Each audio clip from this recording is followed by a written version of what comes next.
धीरे धीरे पिकअप चलत रहे। अब एक साल के देखा बकचोदी पेल। अरे भैया तो पिकअप पर कोनो सामान लोड होई वैसे धीरे धीरे चलत होई तो कौन दिक्कत बा। अक्सर ये बात रहला कि जब मतलब कोई पिकअप भाई रहला तो धीरे धीरे चलेला, जाते चलेगा सामान गिर जाए और झाड़ छिले पड़ी कोनो के। कैसे हैं आप लोग? आज आप सभी का बीच में फिर से न्यू वीडियो लेके आ गया हूँ, जिस वीडियो का नाम है कि ढूंढी लौके लागल। ये वीडियो आप सभी का एक ही मकसद है बनाने का, दिल से हंसाने का, नहीं किसी का दिल का ठेस पहुँचाने का। इस वीडियो का पूरा देखना और भूल जाना का कि भाई आ गया है आपका आकाश और काम करेगा झकास। तो चलिए वीडियो को स्टार्ट करते हैं। सारपुर छुचुनर वाह बहुत अच्छा भाई लोग। भैया का नाम बा कि पिकअप धीरे धीरे चलते न तो वही में छोड़ी कपड़ा बदलते तो मैं दिक्कत क्या है भैया समझ ये बता दो ना। मैं दिक्कत कथी के बा बहन चौथ पागल इंसान। अरे देख अरे दिल्ली में हूँ, देख देख देख देख देख देख रहा है कहाँ पे वीडियो बना रहा हूँ। सिर्फ तेरा ही गाना बनाता हूँ, तेरे सपोर्ट करता हूँ, फिर भी तू गाना बनाने के लिए रेडी है हमसे मेरे से। मैं नहीं मारूंगा। अच्छा दोनों हाथ से छुए खातिर लड़का सब भौके लागल।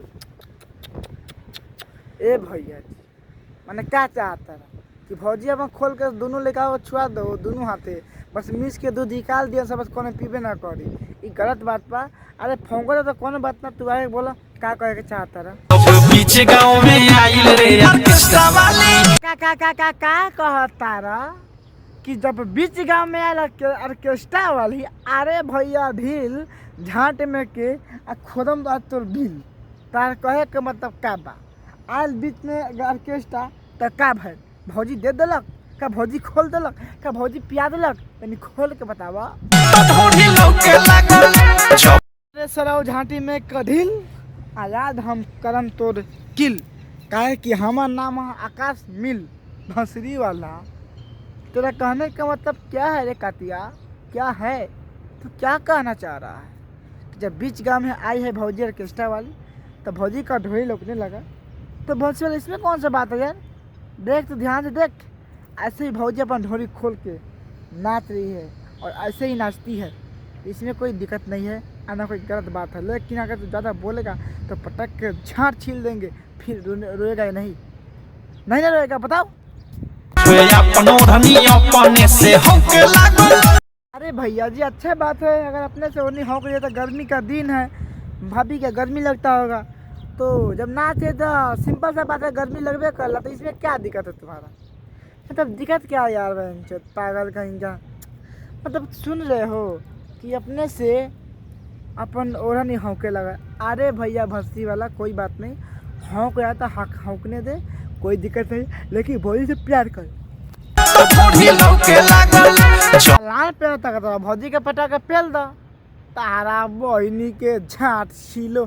सुन तारा कि ढोरी लौके लागल। ये सरल हो क्या चाहता रहा कि भौजी पैसा ना कमाओ।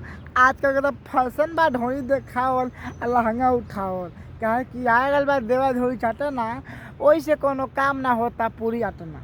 हाँ तो हम तार से कहल चाहता नहीं जाए तो भौजी अब ढोरी देखावे चाहे गाँव मरवा ले तो अपने से हक देवे, हमें क्या दिक्कत बा। ना ना ना ना ना हम नहीं कुछ बोलेंगे। हमको पता है ना कि मैं दिल्ली में गुड़गांव आया हूँ, यहाँ पे बहुत सारे लोग हैं, कोई पटक के भैया के पेल देगा तो कैसा हाल होगा, दिक्कत हो जाएगा ना। तो कोई बात नहीं, देखे लोकेशन कितना ज़बरदस्त है ना वीडियो बनाने के लिए। तो अभी मैं लड़का हूँ तो कैसे बनाऊँगा वीडियो, मैंने पटाख का झाड़ तो छिले सकता हूँ।